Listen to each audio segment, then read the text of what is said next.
moi je veux. Jésus, moi je veux. Jésus, moi je veux. C'est un évangile, c'est bon pour moi.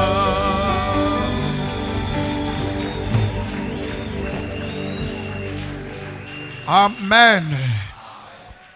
Je vous salue tous au nom du Seigneur Jésus-Christ. Amen. Merci beaucoup de vous asseoir. Que Dieu vous bénisse, serviteurs de Dieu. Ok. Je crois que vous n'êtes pas fatigués, hein? Ok. Je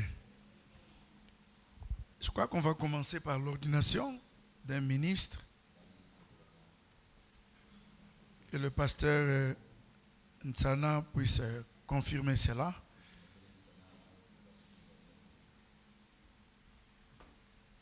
Je vais demander le pasteur Nsana.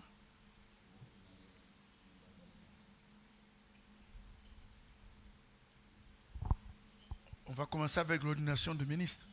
Ok. Si tu peux arrêter ça. Oh, tu mets ça du côté du pasteur Ludovic. Ok. Bon, on va commencer avec l'ordination d'un ministre.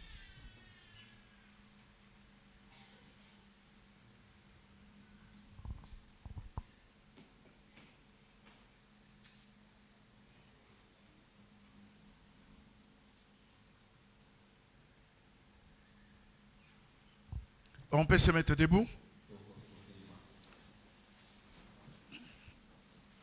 Nous allons lire dans 1 Timothée, au 1 Timothée 4, 14.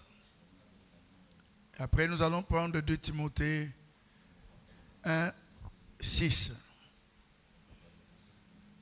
Ok, nous allons lire. Ne néglige pas les dons qui est en toi et qui t'a été donné par prophétie avec l'imposition de main de l'ensemble des anciens.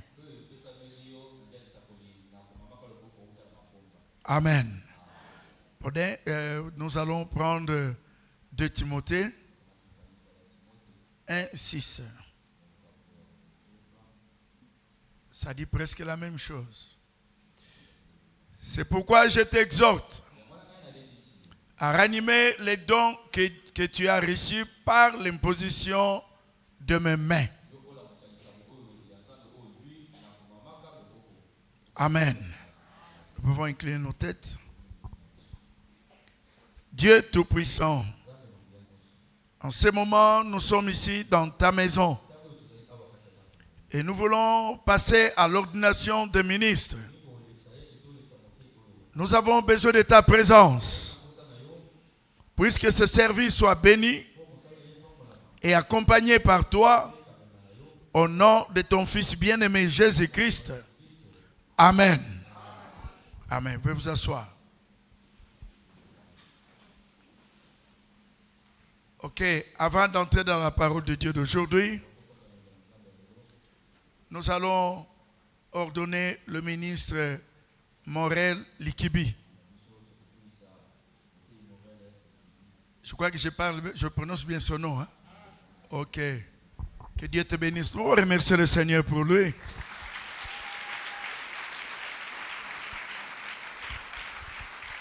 Si tu veux t'asseoir ici.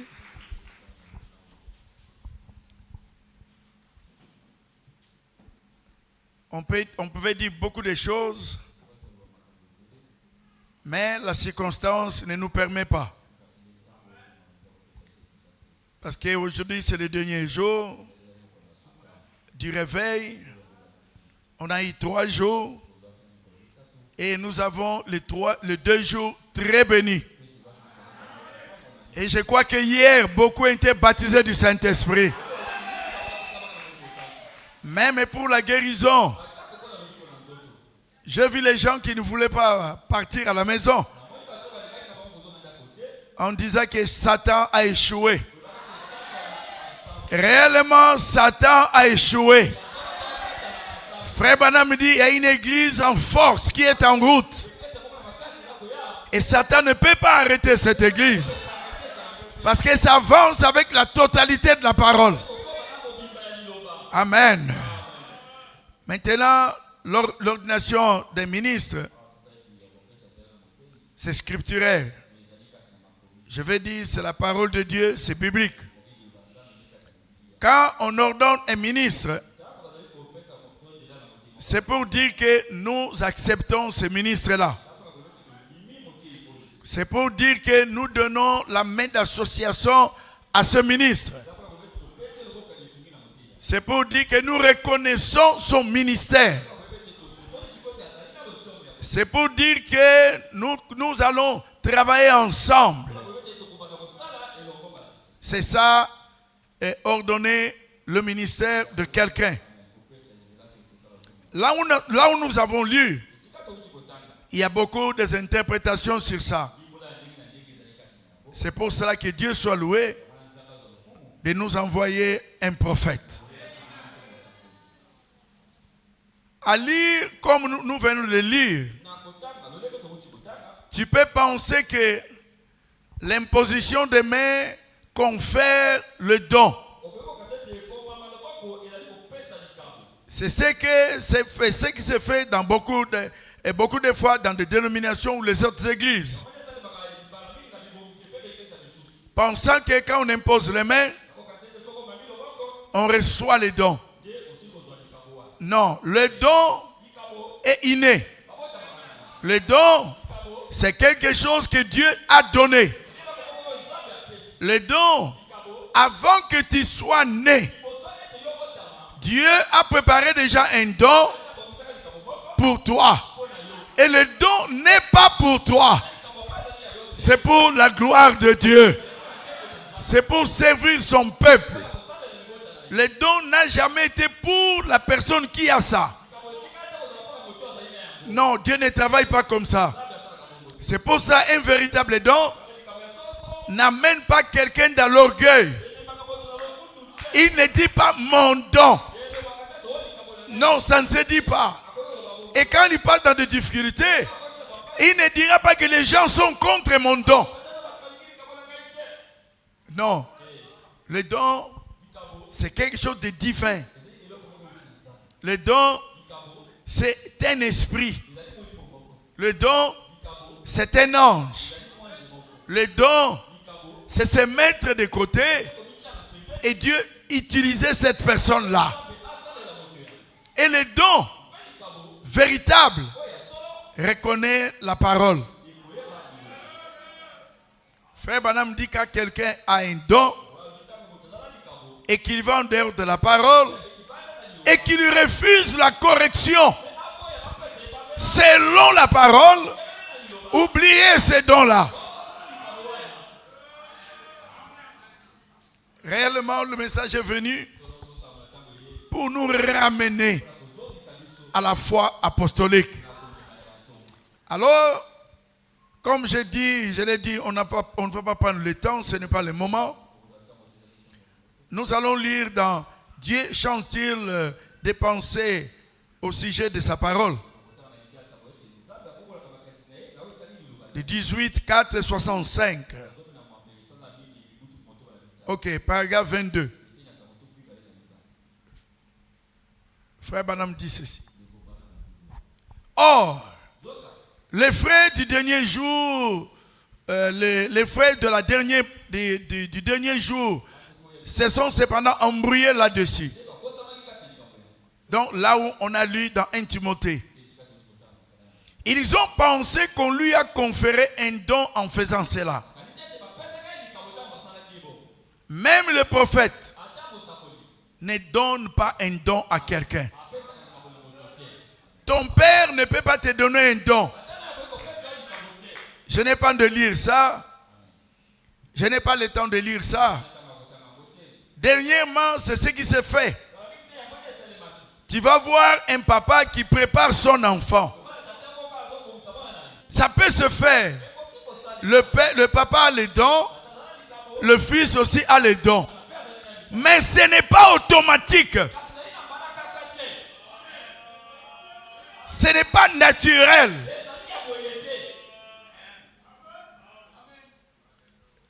Je vis, il y a notre papa ici, le papa de pasteur Nsana. Lui aussi, il est pasteur. Oh, je croyais qu'il était ton associé. Vous voyez, le papa est ici. Il a reçu le message. Il est là. Tu peux te mettre debout. Vous pouvez te mettre debout, papa.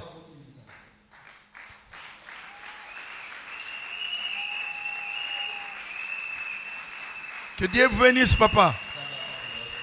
Mais est-ce que les dons, ça vient du papa? Hein? Non. Mais ça pouvait s'y arriver que papa est pasteur et le fils aussi est pasteur. Mais ce n'est pas quelque chose de forcé.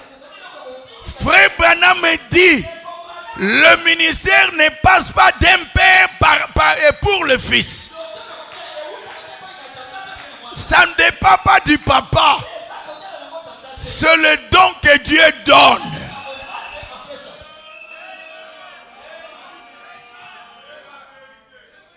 L'église n'appartient pas au pasteur. L'église ici n'appartient pas au pasteur Nsana. Mais Dieu a établi le pasteur Nsana comme un pasteur.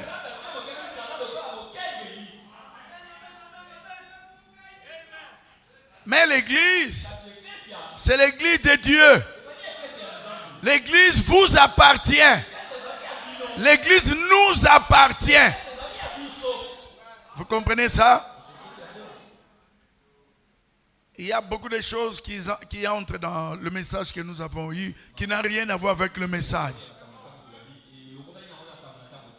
Des pasteurs qui s'emparent de parcelles et tout ça, ils mettent tout en son nom.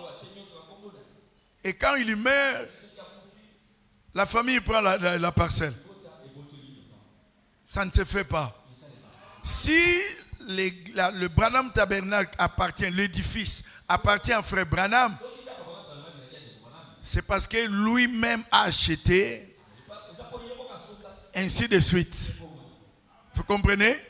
Si cette parcelle, c'est le frère Nsana qui a acheté, c'est lui-même qui a construit, alors nous sommes des locataires. Pour l'édifice, nous sommes des locataires. Mais l'église, ce n'est pas pour lui. Je ne sais pas si vous comprenez. Donc le ministère ne se transmet pas automatiquement d'un papa au fils. Mais ça vient de Dieu. Mais ça peut arriver que le papa a le ministère, le fils aussi a le ministère. Non, le don était déjà en lui.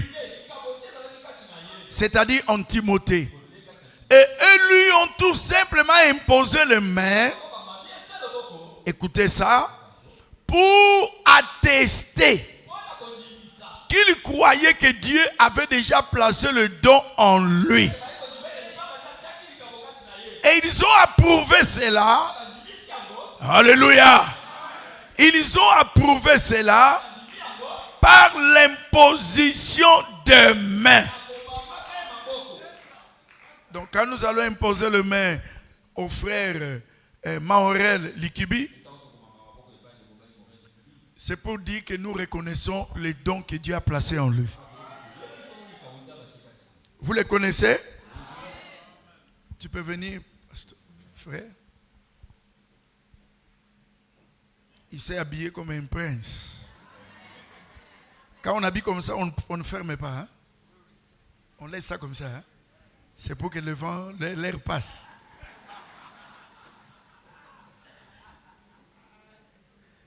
Vous les Congolais, vous savez habiller. Hein?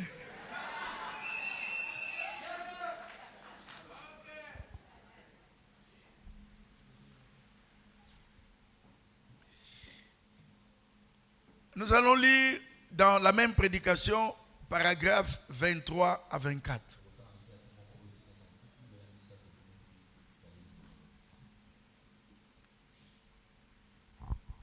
Frère Branham, peut-être vous allez vous étonner pourquoi le pasteur demande, pourquoi le frère demande au ministre ces questions.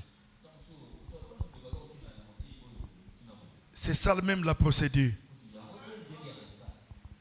Combien parmi vous ici connaissent frère Caps? Levez la main. Très bien. Baissez la main. Combien croient qu'il est un serviteur de Dieu? Levez la main. Nous l'aimons comme notre frère. Vous avez compris?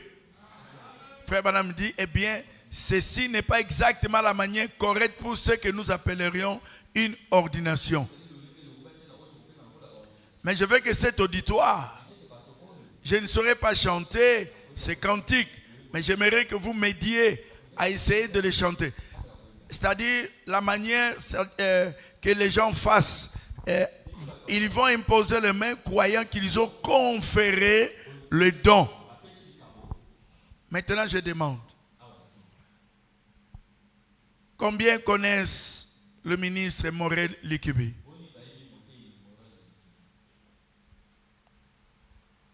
Que Dieu vous bénisse. Vous croyez qu'il a un ministère? Levez les mains. Vous étiez édifiés quand il prêchait? Que Dieu vous bénisse. Maintenant, je vais appeler le pasteur Nsana et quelques ministres. Tu vas mettre la main ici.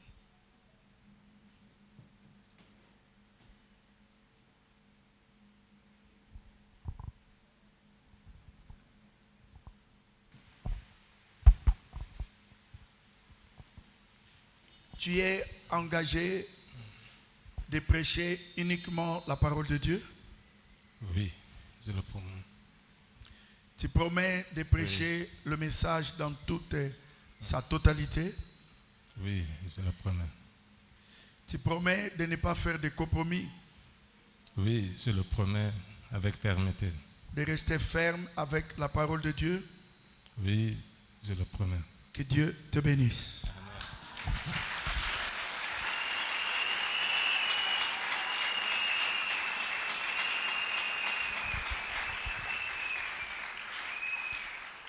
J'appelle les autres anciens, les autres pasteurs, 4, 5, 6, s'ils peuvent venir pour qu'on puisse imposer le main au ministre Likibi.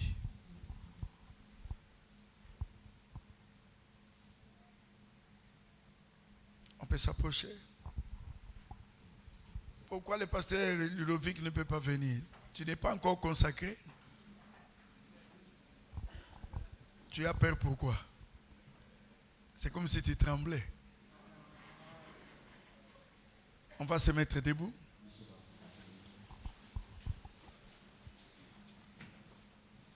Nous allons fermer nos yeux alors que notre frère Morel Likibi a sa main posée sur la Bible. Et avec les mains des anciens, nous ordonnons son ministère. Ensemble avec l'Église, nous allons fermer nos yeux. Dieu Tout-Puissant, au nom de ton Fils bien-aimé Jésus-Christ, par l'autorité de la parole qui m'a été donnée, ensemble avec les anciens, nous venons imposer le main à notre frère Morel Likibi. Il croit dans son cœur que tu l'as appelé. Et nous aussi nous croyons, nous attestons qu'il a un ministère. Père Céleste, tu as des gens, tu as besoin de gens pour apporter ce message au loin. Et voici l'un d'eux. Il est venu cet après-midi humblement devant toi pour être consacré, pour être ordonné à ce travail si difficile.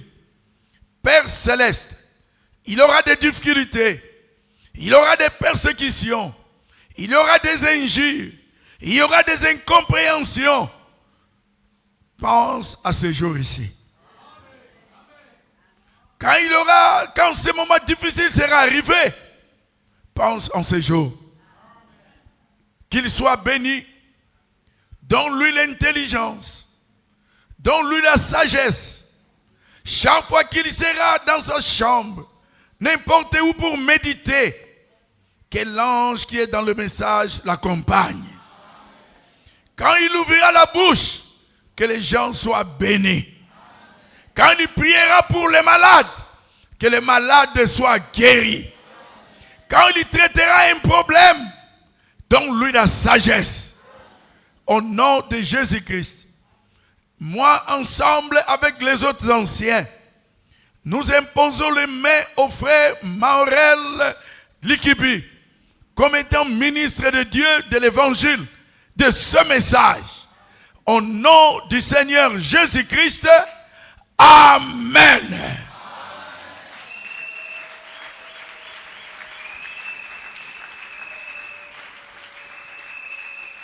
Que Dieu te bénisse. Amen. Amen. Que Dieu vous bénisse, je vais vous asseoir.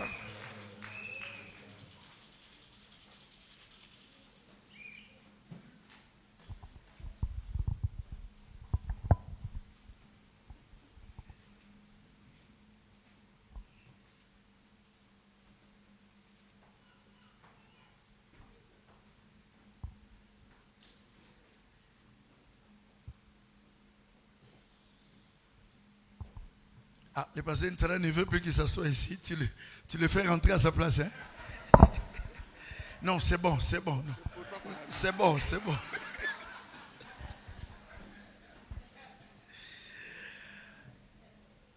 Ok, on peut entrer dans la parole de Dieu.